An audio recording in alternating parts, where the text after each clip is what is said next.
नमस्कार दोस्तों, मैं रत्नेश। लगातार मेरे पास बहुत सारे हॉरोस्कोप आ रहे हैं और मैं पूरी कोशिश करके अपने पूरे दिमाग से, पूरे विवेक से आपको उसका आंसर सही सही घटनाओं के साथ, सही डेट के साथ देने की कोशिश कर रहा हूँ। उम्मीद है कि आप सबको उसका आंसर मिल रहा होगा। कुछ ही समय पहले, कुछ दिन पहले मेरे पास एक ऐसा हॉरोस्कोप आया जिसमें मुझसे पूछा गया कि इनकी हेल्थ की कंडीशन क्या है। मुझे समझते देर न लगी कि कुछ ना कुछ ऐसी प्रॉब्लम है जिससे मुझसे पूछा जा रहा है। तो मैंने तुरंत चेक किया कि इनके ऊपर इस वक्त शनि की महादशा में शुक्र की अंतर्दशा चल रही है। शुक्र मैंने यहाँ चेक किया तो मुझे कुछ ज़्यादा सा गड़बड़ तो नहीं लगे, क्योंकि शुक्र यहाँ पर हैं असेंडेंट में और सीधा सीधा वो 12th हाउस में चलित में जा रहे हैं। फिर मैंने तुरंत चेक किया कि 64वां नवमांशपति, तो मुझे दिखा 64वां नवमांशपति यहाँ पे शुक्र आ रहा है। फिर मैंने तुरंत चेक किया कि 22वां दृष्टिकोण कौन है, तो 22वां दृष्टिकोण भी मैंने दृष्टिकोण कुंडली में चेक किया तो पता चला वो भी शुक्र आ रहे हैं। मुझे तुरंत समझते ये बात देर न लगी, कहीं ना कहीं इनकी हेल्थ की स्थिति ज़्यादा खराब है। फिर गोचर फिर मैंने यहाँ पे लगाया और साथ में मैंने यहाँ पे डिग्रीज देखी कि जो शुक्र की कंडीशन है वो कैसी कंडीशन है। जो सूर्य हैं वो जो है 25 डिग्री के कर्क राशि में है। इसका मतलब सूर्य सर्पदृष्ट कांड में है, जो कि स्वास्थ्य के कारक है, और वो सर्पदृष्ट कांड में आ चुके हैं। और साथ में जो बुध है, बुध की स्थिति भी वही है कि बुध यहाँ पर आप देखिए कर्क राशि में 11 डिग्री का है, तो इसका मतलब ये भी सर्पदृष्ट कांड में आ चुके हैं। एंड केतु की कर्क राशि में 17 डिग्री के बैठे हुए हैं, ये भी सर्पदृष्ट कांड में है।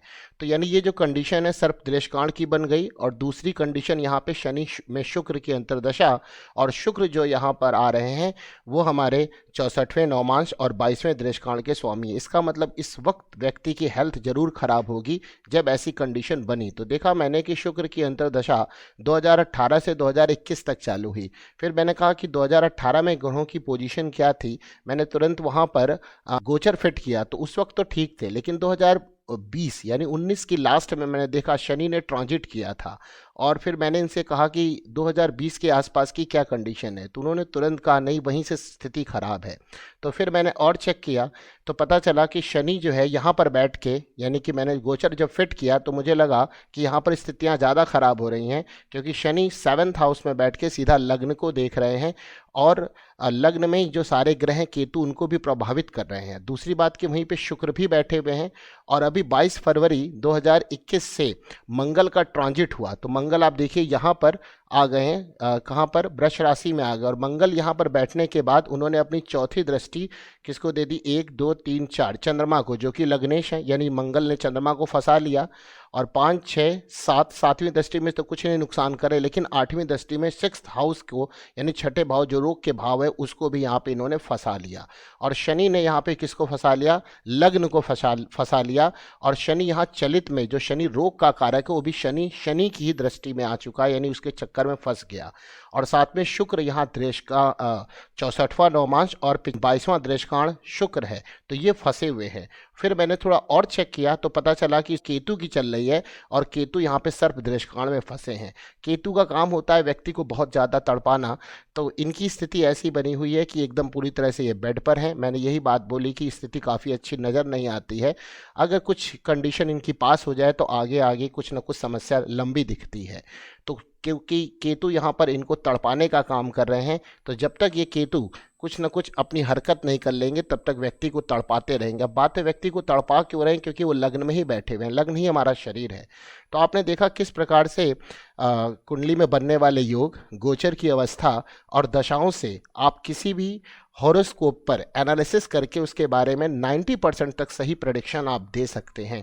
इस प्रकार से अगर आप करेंगे तो जो हमारे ज्योतिष का नाम खराब है, एस्ट्रोलॉजी का नाम खराब है, वो बहुत ही अच्छा जाएगा। क्योंकि बहुत से लोगों को जिनको नॉलेज नहीं है वो पता नहीं क्या क्या उटपटांग बातें करते रहते हैं और ज़्यादातर उपायों के चक्कर में जाते हैं। मैं बार बार कहता हूँ ज्योतिष में जानकारी ही उपाय है। तो इस प्रकार से एनालिसिस जब आप करेंगे तो आप एक्यूरेसी के 90% पर पहुंचेंगे। आप जरूर फार्मूला लगा के बताएं अधिक से अधिक क्या होगा, गलत होगा, लेकिन 90% वो गलत नहीं होगा, वही बात जाएगी आगे। मैं कुछ और ऐसे सूत्रों को दिखाऊंगा जिसमें मैं तुरंत लगाता हूं और मुझे वही फल देखने को मिलते हैं जो मैं बोल रहा होता हूं।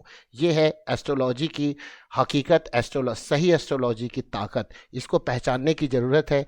और मैं तो रिक्वेस्ट करूंगा कि जितने ब्रेन वाले पर्सन है वो इसकी स्टडी करें, तो आगे इसमें और भी चीज़ें नई नई इन्वेंट की जा सकती हैं और हम अपनी नई पीढ़ी को के सब्जेक्ट देंगे जिससे उनको किसी प्रकार की समस्या ना, उनके करियर के सिलेक्शन में, उनको रोगों से बचने के लिए, उन्हें भटकने से, बहुत सारी चीज़ें से हम इससे आदमी को बता सकते हैं, उस व्यक्ति का करियर बता सकते हैं, बहुत सारी चीज़ें उसके अपने बारे में क्लियर हो जाती हैं और वो सही रास्ते पे चला जाता है, भटकने से बच जाता है।